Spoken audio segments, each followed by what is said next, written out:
You recall Sandy Hook, right?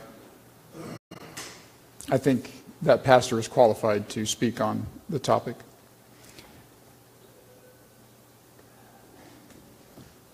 Anyone else angry today? I mean, the shock of last Monday's morning's news, I mean, it's worn off, right?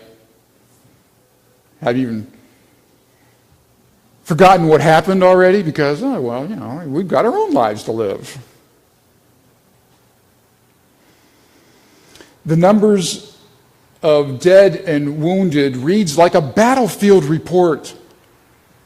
The American public would be screaming for a military commander's head if so many troops were lost in a senseless blunder that could have been avoided. But instead, our political leaders tell us that this is no time to be political. We should pray, claiming that there is nothing that can be done. I mean, why shouldn't over 500 people expected to be maimed and killed when they go to a country music concert? That's normal, right?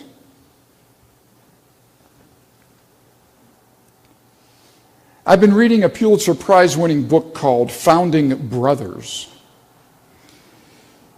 It follows some key behind-the-scenes events during our country's formative years. I am convinced that none of them believed that a Second Amendment right to own the kind of firearm that they knew takes precedence over anyone's right to live. You know, the whole pursuit of happiness thing.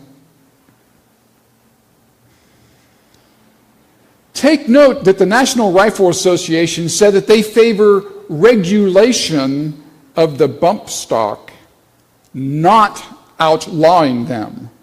Do not be fooled by that organization. So yeah, I'm angry today and appalled that children are growing up in a country that accepts such slaughter as okay, as long as an amendment written in the knowledge of the capability of a weapon in the 18th century is applied to 21st century actuality. I mean, we apply the same nonsensical nuclear capability of mutual assured destruction to an individual's home arsenal.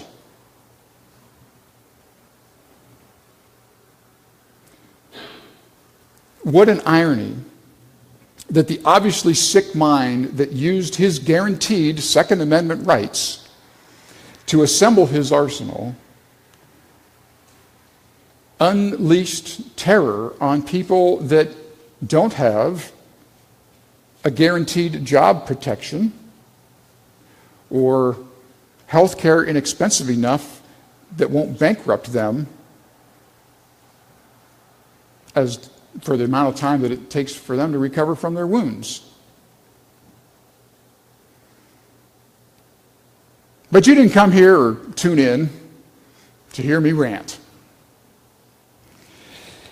You want to hear that everything's going to be okay. You want to know if there is a way to make sense of it all. So we turn to Jesus' hopeful, comforting words in Matthew. We've read from the Living Bible today because it more closely gets to the intent of the passage by more accurately translating the word that we're accustomed to hearing as blessed. And that word is replaced with the words happy and fortunate. How strange it is to read this list of sufferings and challenges, and hear Jesus say how happy and fortunate we are. For a person in mourning over the death of a loved one, especially a violent death, where is the happiness?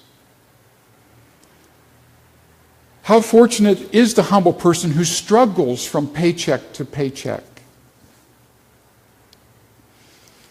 Just exactly how does the world belong to the meek and lowly?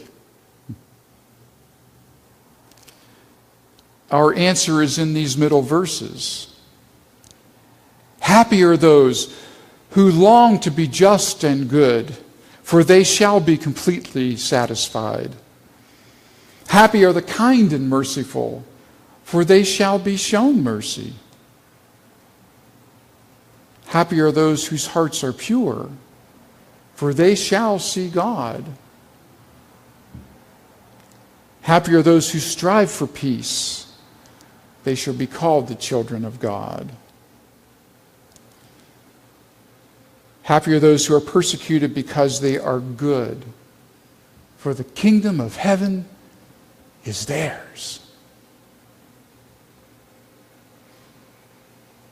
In other words, happy and fortunate are those who share unconditional love. It's hard to love some people, isn't it? It's so difficult to be compassionate to others some days. This isn't a checklist that we get to cherry pick, though. It's a list of what love looks like. It's the path to happiness and peace. How many people do you know that need to know this love? What is keeping them from receiving it? What's keeping you from sharing it? Are we just going to church? Or are we being the church? Being the church is being the alternative to hatred. Being the church is being the alternative to the indifference of people who'd rather do something else with their time. Families busy with the busyness of the world probably don't realize how much they need this love. Victims most certainly need this love. Children know they need love, but how are they to know the difference between the sacrificial love of Jesus and the lifetime of misery that comes from the love of things if they never participate in charitable activities with others? With all the problems in the world, especially in the face of the evil of mass murder, it is so tempting to simply turn away or to say that we are powerless.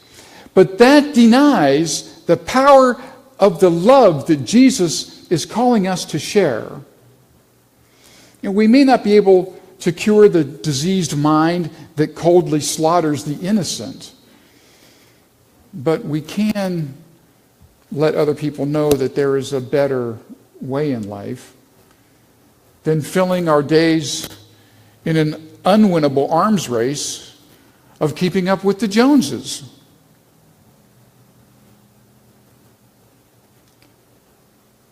Like our United States Constitution, this book is meant to be a living and breathing document.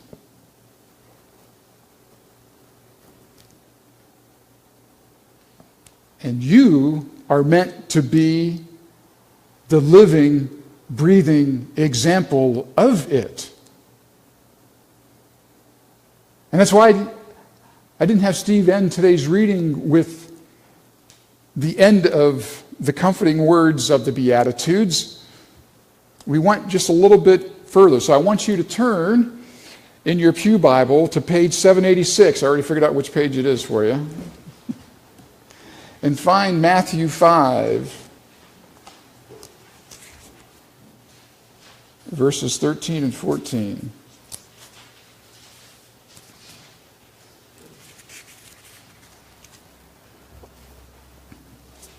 So yeah, I know it's a different version, but the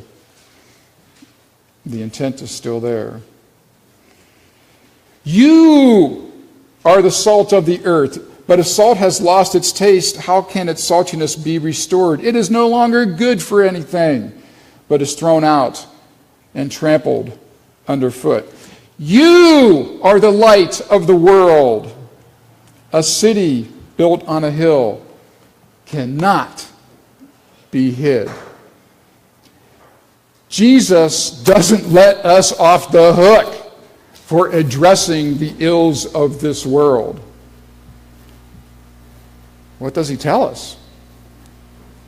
In times of the deepest darkness, it is up to you to shine the light so that others may see your good works and glorify God, he says. Shrugging your shoulders, saying, well, there's nothing I can do about it, doesn't cut it with Jesus. Whether you're sitting here amongst us or watching online, when this service is over, you need to do more than just shrug your shoulders. You need to discuss this message, not just amongst yourselves, but especially with your friends or family who don't know that Jesus has told us the answer to the world's divisiveness. We answer hate with love. Now, we quit pitting the world's religions against one another. We forgive the person that we think wronged us, and we ask forgiveness from those that we have wronged, even if we think it's not our fault. We put our hope in God and trust that it is enough to be the church. The answer is shining love into the darkest of places and times. And even in those times when we aren't certain how our presence can help.